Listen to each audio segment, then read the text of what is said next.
Hello, everybody. This week we're here to talk about social identity development, and I want to frame our discussion with some concepts that I think will be helpful for you to understand the meaning of before you dive into a theory like William Cross's theory of Black racial identity development, his theory of negrescence. There are a number of concepts that I think are helpful to understand before you try to study their theories. And they come largely out of a group of theories that's called critical race theory. It's a fairly popular theory today among people not only who study race and ethnicity, but who work in student affairs. And so you may agree or disagree with its assumptions or its conclusions. I do think it's important for you, if you're a student development professional or going into that field, to at least understand that theory at a minimum so that you can understand the perspectives of others who adhere to that theory. And also, I think at the same time, you may learn a bit about the experience of college students who come from a marginalized population in some way. So I want you to first understand the term oppression, because that's commonly used in a lot of social identity development theories. Nancy Evans and some of her colleagues wrote a text once, and they defined oppression as including things like inequality of power. They noted that it tends to inhibit development in some fashion, that oppression does. It includes the concept of tyranny by a ruling group, the powerful ruling the less powerful.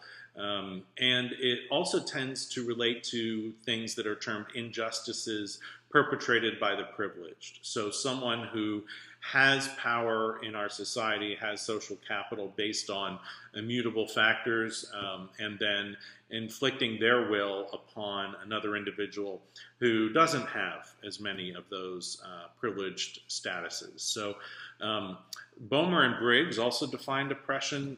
I thought their definition was interesting. They said those attitudes, behaviors, and pervasive and systemic social arrangements by which members of one group are exploited and subordinated, while members of another group are granted privileges. So that's a good definition of oppression. It takes many forms: exploitation, marginalization, powerlessness, cultural imperialism, violence, and all of those things kind of fall under the category of oppression as you're understanding social identity development theories. Now, I mentioned the word privilege.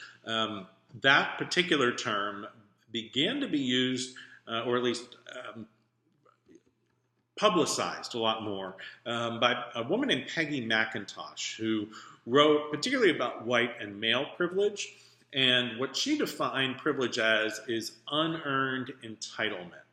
So things that people should have, according to this perspective, is we should all feel safe in the workplace. But not everybody necessarily does. Another key concept for McIntosh in understanding privilege was called conferred dominance. So giving one group power over another. And one of the things that McIntosh argued is that confirmed dominance makes a group oppressors with power. Things in the society in the United States that are defined as privileges, that are unearned entitlements, things like being Caucasian, of upper class, male, heterosexual, able, physically able, and those sorts of identities, in a lot of cases, are defined as privileges that people don't necessarily, that they are essentially innate things about them in most cases, and that for whatever reason our society has decided, at least in part, one is more desirable than another. So there's a key part of critical race theory that I want you to make sure you understand called interest convergence. And there are essentially four elements of critical race theory that kind of underlie that theory. And Evans talked about that as well in her text. And critical race theory has essentially four assumptions. One is that racism is part of everyday life in the United States. Second, that voices of people of color are central to challenging white people in racial discourse. Third, that the dominant culture will only concede to advancing people of color when there's a benefit for them, interest convergence. And fourth, that color blindness and neutrality has to be challenged because it renders invisible the unique experiences of people of color. So those are the basic tenets of critical race theory. You may buy into it, you may not, but I hope you will understand it. The topic and the concept of interest convergence, I think, is interesting, particularly when we might be working with students who are in a conflict. And let's just say it's a group that's privileged in our society and a group that isn't as much. Where can we find interest convergence? Where is it in everyone's best interest that a certain outcome occur? How can we identify those areas of interest convergence and then work toward that? So that's something I would encourage you to do. Another concept to know, negrescence, and it's essentially the French term for the process of becoming black. And it's a central concept in the model that William Cross and some others later on came up with. So that's an important term. Another one is race salience. And according to Evans and some others, that's the importance or significance of race in a person's approach to life. So if someone's high in race salience, they think there's a great significance to their race and how do they interact with the world. If they have low race salience, they're not really thinking so much about their race. That isn't foregrounded in their experience. Racial identity is another term to know. Janet Helms defined racial identity in this way. She said, racial identity theories focus on the role of race and the extent to which it's incorporated into identity or self-concept. Racial identity is more accurately defined as a sense of group or collective identity based on one's perception that he or she shares a common racial heritage with a particular racial group. She went on to say that an underlying assumption about race in the U.S. is that they experience either domination or oppression, particularly to preserve whiteness. So Helms and some others look at racial identity really as one's concept for what it means to be Caucasian, what it means to be African American, Asian, Latino, Native American, and how one experiences that. And most racial identity development theories tend to look at race and racial identity as having an initial phase of not really looking at difference between people of different races to kind of being smacked in the face with some sort of aspect of racism, then almost retreating into one's own peer group because they need time to regroup, understand their race, and are really connecting with other people in their race, and then to a point where more branching out occurs, and people don't necessarily look at race as good, bad, either or.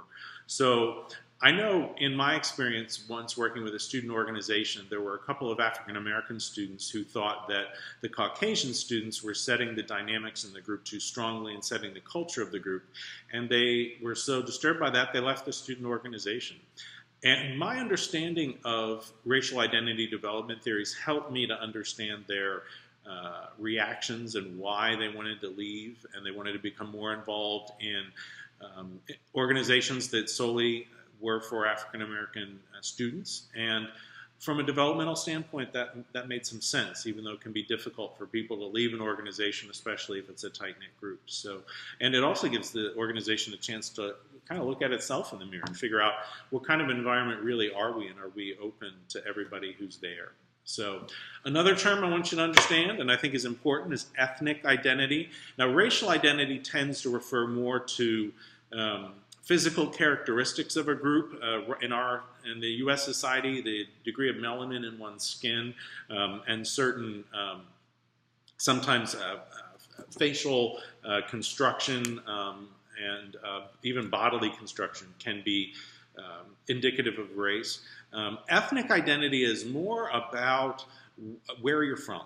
Are you Irish or are you Thai? Are you Russian or are you Argentinian? Are you Italian?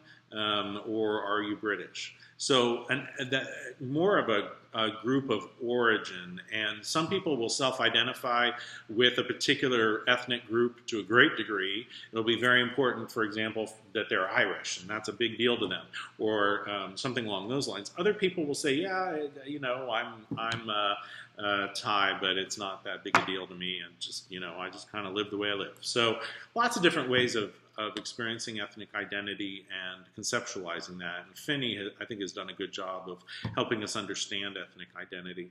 So some of these topics aren't always easy to talk about or learn about because there's pain that's associated with some of these issues, certainly with issues of oppression, identity, those sorts of things. So I would encourage you to read it with an open mind and open heart and help us to understand the experiences of people different from us, and how can we learn and grow from that, and how can we then support others in their college experience who are in fact different from us. So I hope you enjoy learning more about social identity, racial and ethnic identity, and that you spend time really engaging with the topic and with others about what it's all about.